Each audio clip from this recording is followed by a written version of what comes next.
Hello everyone, welcome back to my channel. If you're new here, I am Molly and I do book content here on YouTube. I do a mixture of mainstream, secular as well as Christian. Sometimes there'll be bits of non-fiction included as well, from both sides. So today I am doing a video that I was tagged in.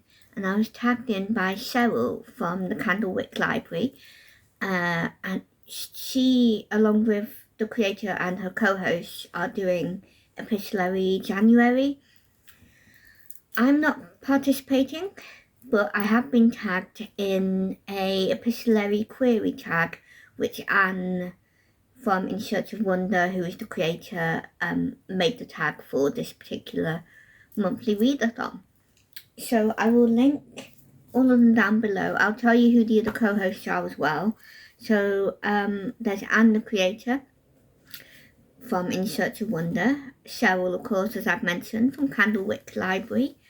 But there's also Kelli from Kelli Reads a Lot, Janette from Jane Reads, and Miriam from Miriam Elizabeth Reads. Now, I haven't watched Kelli, Janette or Miriam's videos. I'm actually not following them, but I'll link them below anyway because obviously they're the co-hosts. But give them a follow if you're not. I'm sure they're great people to watch, or at least check them out anyway. I probably will after this video. So yes, thank you Cheryl for tagging me in this tag. So yeah, I guess let's just get started. Hopefully I won't take as long as my last video, which was basically an hour long. Oops. So yeah, hopefully this will be considerably shorter. So there are 11 questions and a 12th question, which is to tag a couple of people. So I'll start basically. Okay, question 1. On a scale of 1 to 5, 1 being you hate it and 5 you love it, how do you feel about epistolary novels in general? Now, I have to say I've not had much experience with epistolary novels, so I'm going to have to say maybe a 3.5 for now. Now, that doesn't mean that the novels I have read are that star. Like, I think the ones that I can think of that I definitely remember having letters, I've definitely given like 4-star or more. But yeah, I've not had much experience, so I'm gonna leave it around 3ish. It's sort of like in the middle of like, I don't hate them, but I don't love them either, but I might. So yeah, I would say that. And the next question is connected, and that is, what is it about epistolary novels that you love or hate? So the ones I've read, there's not really been any that I've hated that I can think of, but I have loved them. I think they are such a lovely way of looking into characters, more than you might do normally in a normal novel. Not necessarily, of course, but they can be. The one I'm particularly thinking of also is really good for getting to know a little bit of characters you're not going to see. So, for example, I'm thinking of Anne from Anne of Green Gables in the 3rd book, Anne of the Island, I think that's what it's called. She moves to a place that's nearby to where her parents lived and where she lived before they died, and she goes to visit it, and the woman who's living there currently is actually kept hold of a stack of letters that I think her parents wrote to each other, or just from the mum to the father, I can't remember, but one of them in particular that was talked about, that I know Cheryl talked about as well, was one that the mum wrote not long before she passed away, about Anne, the baby. And and I think it's a lovely little glimpse into what at least her mum would have been like.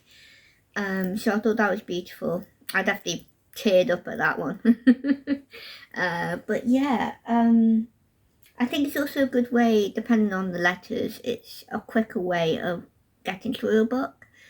Now that does depend, like in books like Dracula and Dracul, which is the prequel, made by a great-grandnephew, I think, and someone else. Those don't really count as a shorter read because they're the main way of doing the novel, so they don't really count in that particular respect. But when it comes to books that have little bits of letters in them, I find the small amount that I've read so far, of course, they seem to help make it go quicker. But yeah. Question 3. Your favourite adaptation of an epistolary novel, or what novel would you like to see an adaptation of? So I've not really watched many adaptations that I'm aware of that were originally epistolary novels. I don't think I've ever watched Dracula, although I feel like I must have done, because it's one of those classic films that I have probably seen. So I guess in that respect, that one. But I wouldn't necessarily say that really, because I've not really watched them, and I've not watched any of Anne of Green Gables, because obviously there have been the odd letters in those, but I've not watched those. So I would say there isn't one really, mainly because I haven't watched them, not because I don't necessarily won't like them or anything like that. And the next part of that question on what I would like to see an adaptation of is a very difficult question. I don't know, because the ones I could think of, you already have adaptations of, like Anne of Green Gables and Dracula. But I guess maybe an adaptation on Dracul, which is the prequel made by Dacre Stoker and J.D. Barker. So maybe that one. There is also a book that I've read recently that did have a couple of letters in it. I wouldn't necessarily call it an epistolary novel, but it does have letters in it. And that is the Mistletoe Countess by Pepper Basham. That could be quite a nice film. Definitely a great film the Christmas season as well.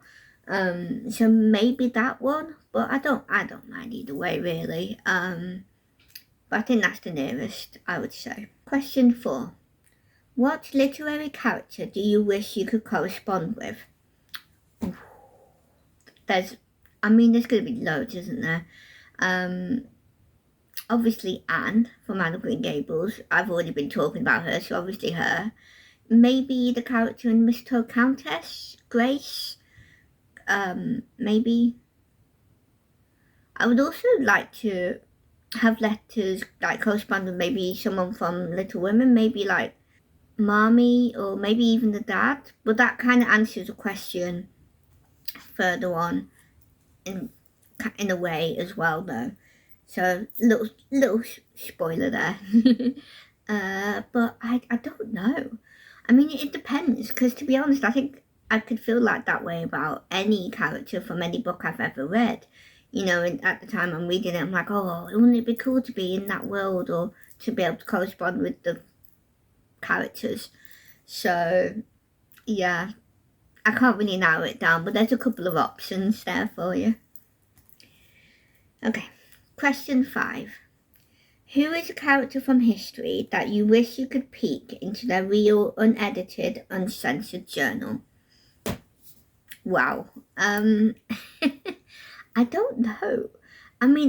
Also I don't really know who has written journals either, but I'm not sure, Yeah, I've never really thought about it, so I don't really know. It's more that I would like to know what it's like in that period of time, more than an actual individual necessarily. It doesn't mean there won't be or isn't. I just can't think of anyone in particular. So I'm going to have to say I don't know for that one. Right, question 6. What is your favourite literary letter? Favourite literary letter?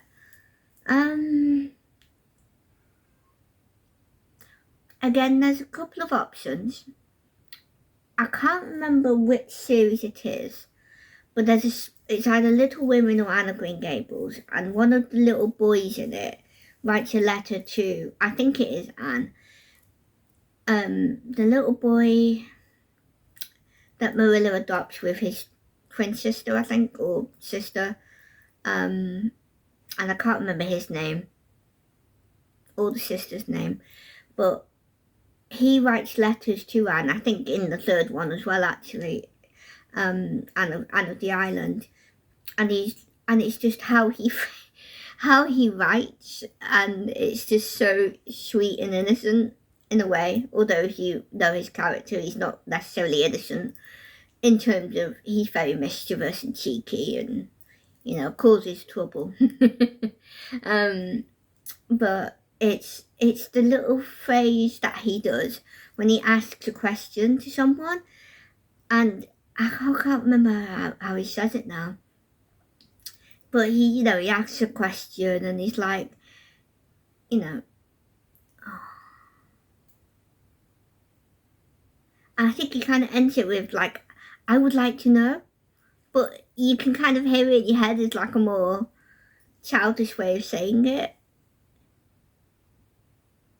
I don't know. It doesn't sound as good as now I'm saying it out loud. But yeah, I definitely love his letters to Anne. I also obviously love seeing some of the letters or a letter from Anne's mum or parents, so that's lovely. But I also really enjoyed, again, the Mistletoe Countess. I love the couple of letters in there because they're kind of romantic letters, kind of from her to her husband, and I just think they're really sweet and lovely, and you're just like, oh. So those as well.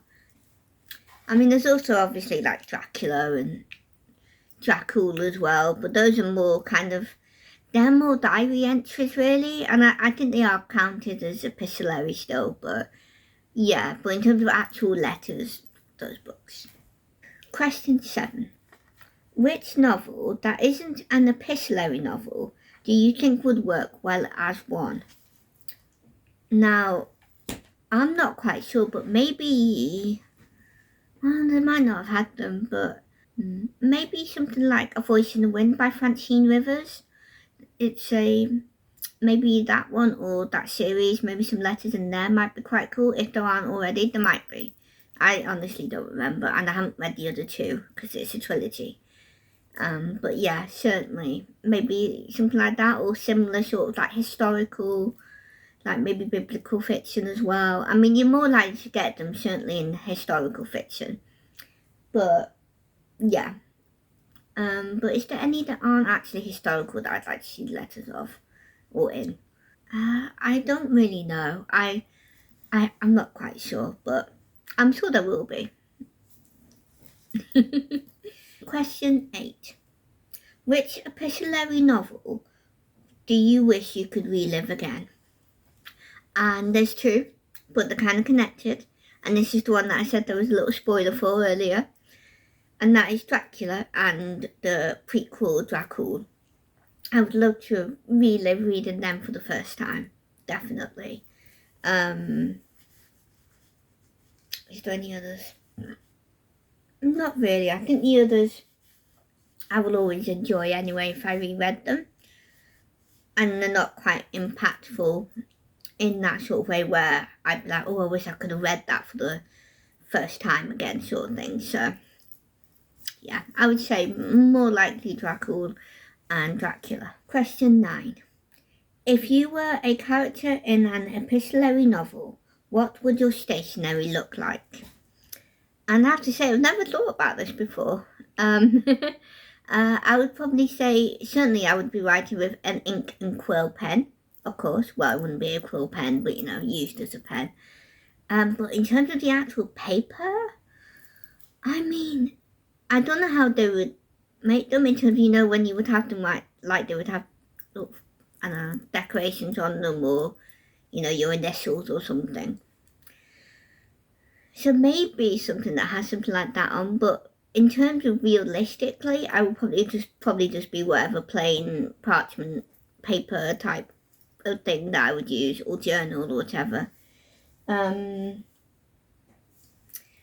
So yeah, but I mean, it would be cool to have something on it, like maybe like a decoration around the rectangle, like a border. I don't know what though, maybe some flowers. I do like flowers. And maybe my initials or something, or if I was like rich and had a family crest, maybe that like at the top in the middle or something. I don't know. That would be very fancy, that one. Having a crest.